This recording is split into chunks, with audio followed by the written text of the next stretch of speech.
Listen up, get ready, I'm not gonna take no more. There's a revolution, a revelation going on in my soul. Buckle up, get ready, we're not gonna sit back. Welcome back, all you listeners and viewers, all you citizens of the world. This is live from the Heartland for the week of July 31st. And my next two guests are people who I've seen on stage. I've seen them involved with the Free Street Theater. And Free Street Theater is one of my favorite outfits in town. They do plays in the park as well as in various locations about joy and justice, and much of it is about environmental justice. I'm pleased to have Elizabeth Nungaray and Katrina Dion. Good morning to both of you. Hi, good morning. Good morning. Thank you for having us. Thanks for coming on. I've had someone from Free Street visiting the show for a number of years now, but not as long as Free Street has been around. And you've been around 50 years. So how about giving our listeners and viewers just a little bit of that history, what you do, where you do it, and what you hope to accomplish? Yeah, I can start us off with a little bit of the history. So Free Street started in 1969 in response to back-to-back riots here in the city in 1968. And the founders, Patrick Henry, Perry Bear, as well as many of the folks who then would go on to form the Illinois Arts Council, were looking for a way to heal a divided city. And they thought that a literal free street theater that brought together one of the first racially integrated ensembles in the city could tour around the South and West Side, sort of performing musicals that were very much about togetherness. And so there's always been a notion, I think, in Free Street's history as Chicago's social justice, and asking, what does Chicago need from a social justice theater right now? And so, of course, we've evolved over time, and that looks different now. As you mentioned, it includes environmental justice now. And Elizabeth can share a little bit about our spaces and work we do and what that looks like today. Yeah, I think following in line with the mission of what does a social justice company do, I think that brings to mind geographic equity. And we know that arts and culture is the third largest generator of income and revenue in Illinois. And we realize that there's over 200 theaters that are concentrated on the Northeast side and only 7 formal spaces of theater on the South side. And we're like, what does that mean? What does that represent, right? What is our responsibility as a social justice theater company to make sure that arts and access and how that also involves social justice. So we have, in 2016, we started a play. And from that play, it was called Meet Juanito Joe, where we need to open a space in back of the yards, which is about 58 blocks away from our north side space in Westtown. So right off Ashland, we have these 2 spaces, one in Westtown near Wicker Park and in back of the yards. And it's so interesting seeing the differences in how we view arts and culture in both of those spaces. I've been to the Pulaski Park location on Blackhawk a number of times. I don't know if I've ever been to the back of the yard site, but you just had, I think you just completed your outdoor in the park performances. It was called Touch Grass.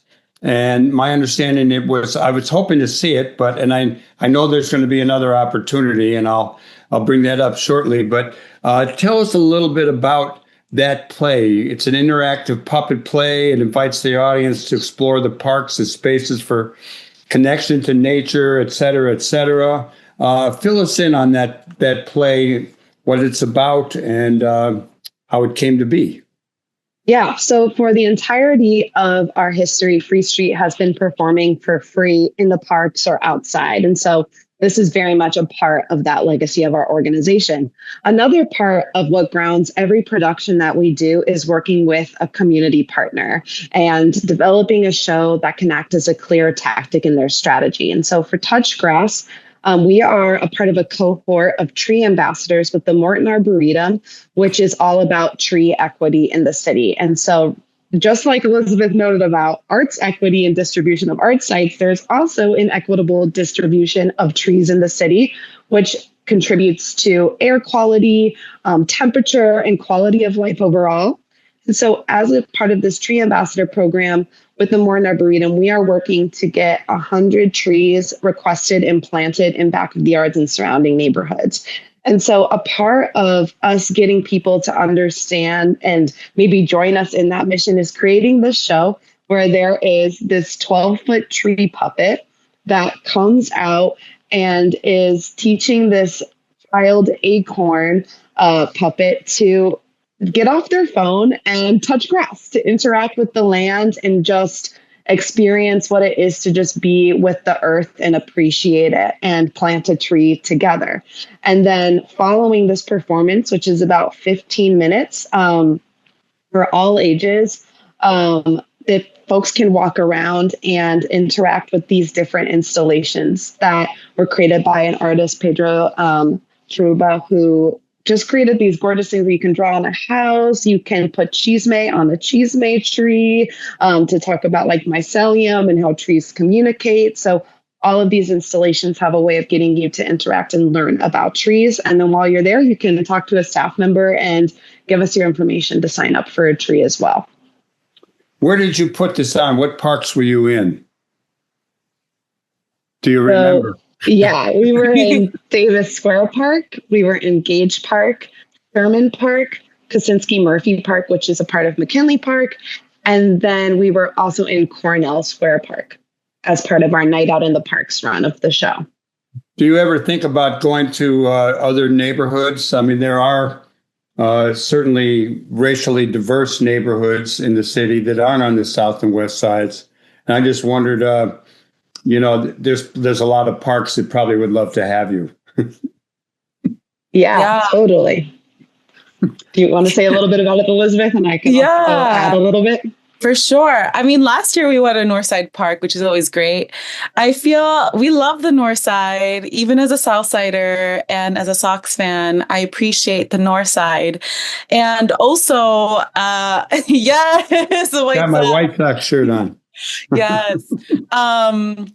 I think there's, like I mentioned earlier, there's over 200 theater companies concentrated on the north side and only 7 formal spaces on the south side, right? That doesn't mean that there's not other groups, but we realize that how, as much as we love the north side, and I know we have so much support there, we do have like our plays at Pulaski Park, and we want to share the love. Right. And sometimes equity and equality aren't the same thing, and we want to make sure that the South Side gets as much love as the North Side. And I know there's so many theaters creating Night Out in the Parks. Like I know a dear friend is doing like Shakespeare in the Park. She's been to 10 parks.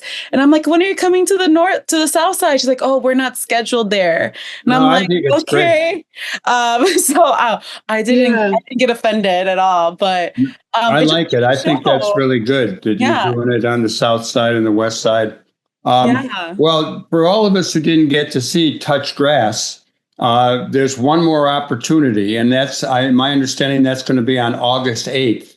And that's an event that will include the play. So tell us a little bit about what's happening on August 8th, and then we've got 2 more dates coming up we'll share. Yeah. So on August 8th, we are in our 6th year of bridging mutual aid and arts. So also what goes into the responsibility of an arts and culture site on the South Side is really bridging that gap. So for our 6th year, we are doing a back to school giveaway where we will be presenting Touch Grass at 1 p.m. at Davis Square Park in partnership with Plant Chicago. So we'll be giving away 300 backpacks and school supplies. There'll be a farmer's market. There'll be free clothes giveaway. And we will be presenting Touch Grass at 1 p.m. Right in front of Plant Chicago at Davis Square. Where is Davis Square? It's in back of the yards. Oh, good. Yeah, like 34th and Ashland. Mm-hmm. So you have 2 more dates coming up that I could find. One is August 10th at 6:30. It's called South Side Stories. Historias del Sur de Chicago, and that's going to be at 4625 South Ashland. And then you have another date coming up, and if I can get to it, will be August 11th, the next day at 6 p.m. And that's going to be in the Storyfront down in Back of the Yards. Tell us about those two events. Yeah, I'll talk a little bit about Southside Stories, Historias del Sur de Chicago.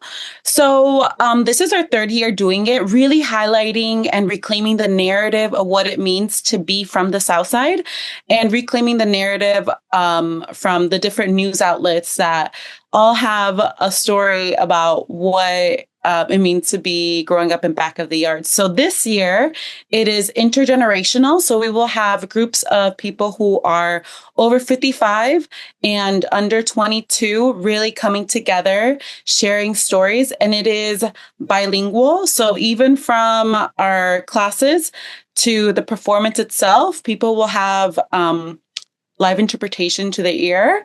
So if the story is in Spanish, they could hear it in real time.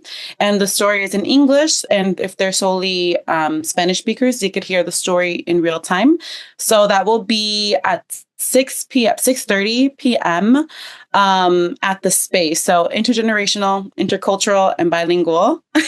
So that will be a really fun time at our storefront space. A lot of handles when you got to be politically correct. Get it all in. Yeah, exactly.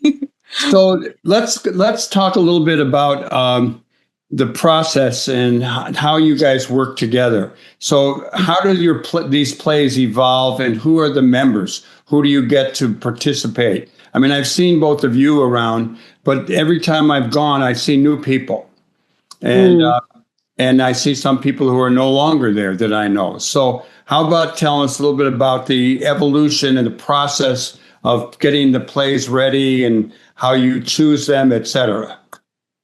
Yeah. So every show that we do, whether it's with youth or adults, creates a pathway for either artists that are curious about working in the intersections of social justice and the arts, who maybe are unconventional artists or who work in kind of modalities that aren't often centered in the arts, or folks who have never done a play before, a space where everyone can really come together. I think really looking at our community members, our neighbors, and making a space where everyone can come and create a play that is about a particular issue.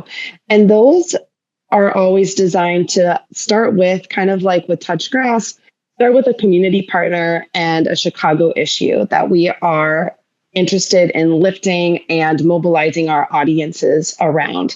And so the process includes research. It includes kind of being in the field and learning. It includes dialogue, but it also includes a lot of play.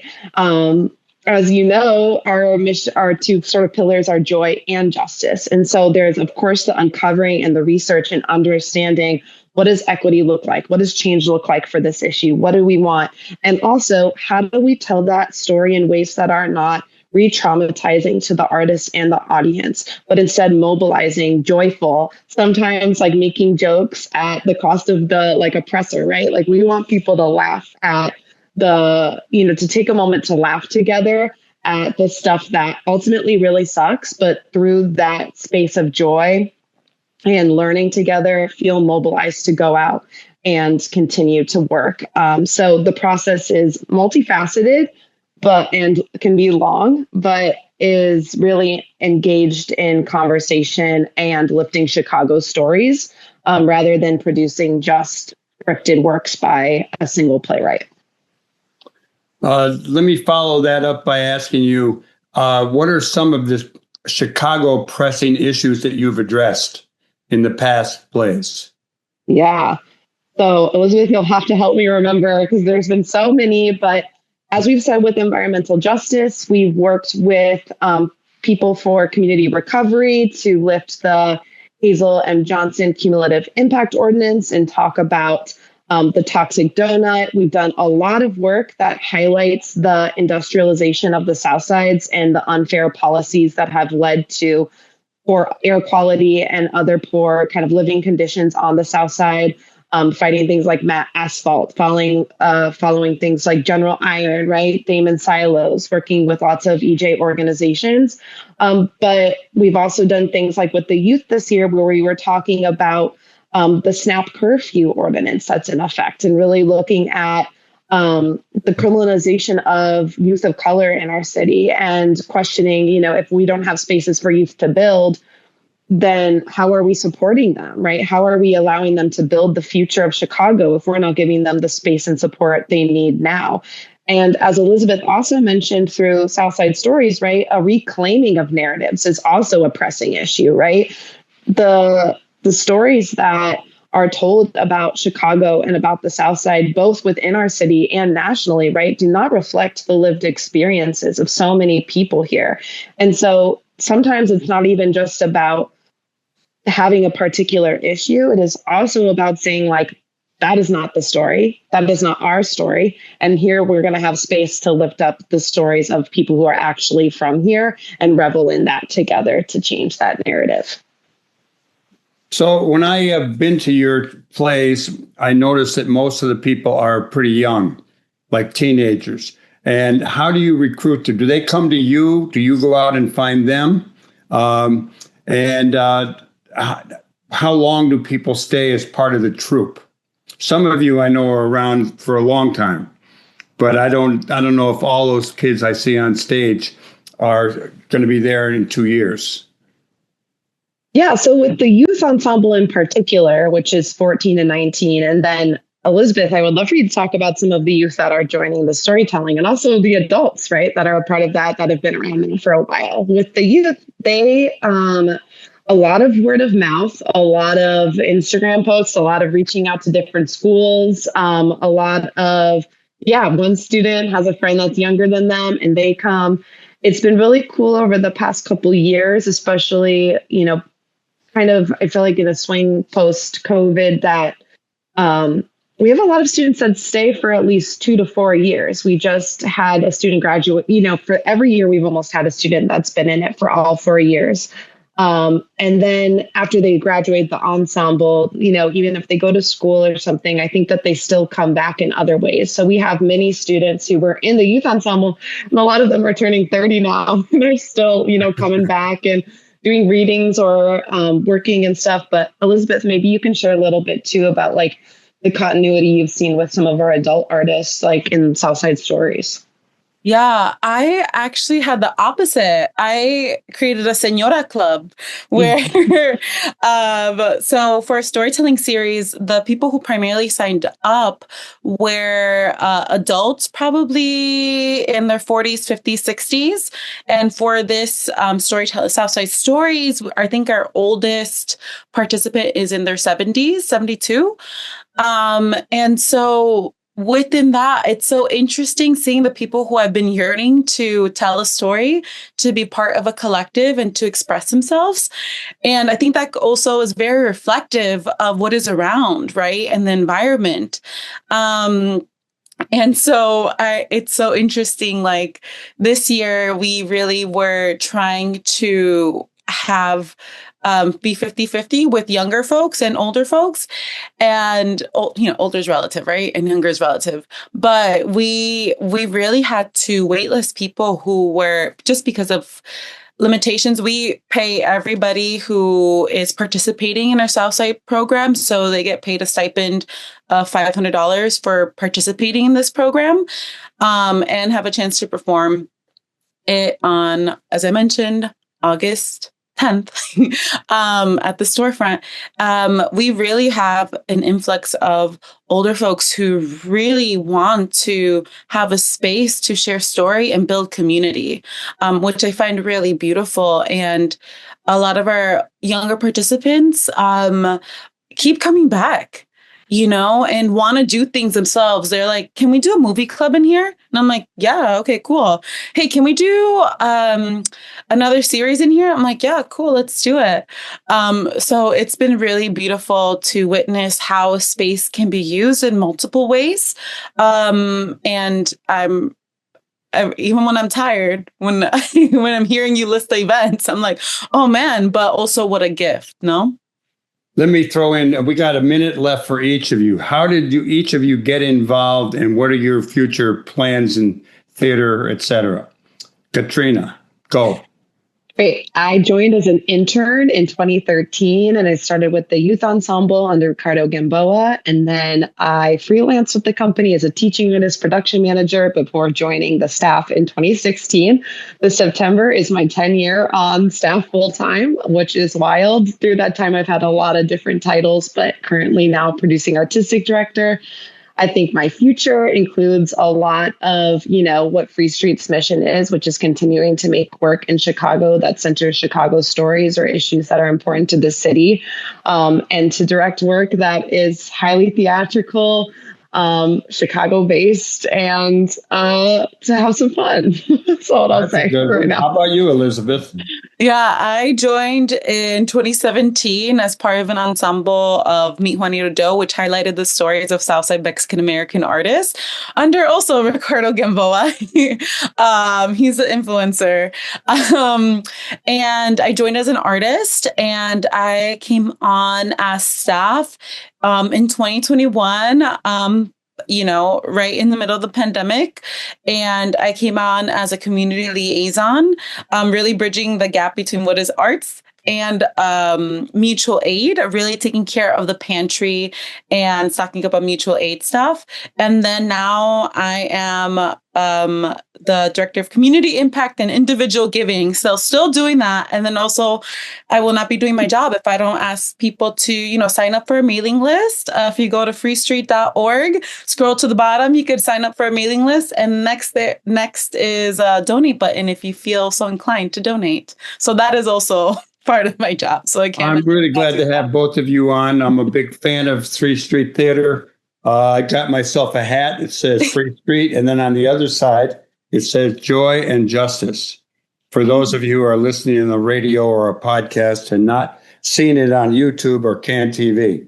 And it actually does fit me when I put it on correctly. Okay, you got a lot going on. The website is? freestreet.org. All right, everybody, thanks so much for both of you for coming on the Live from the Heartland show. And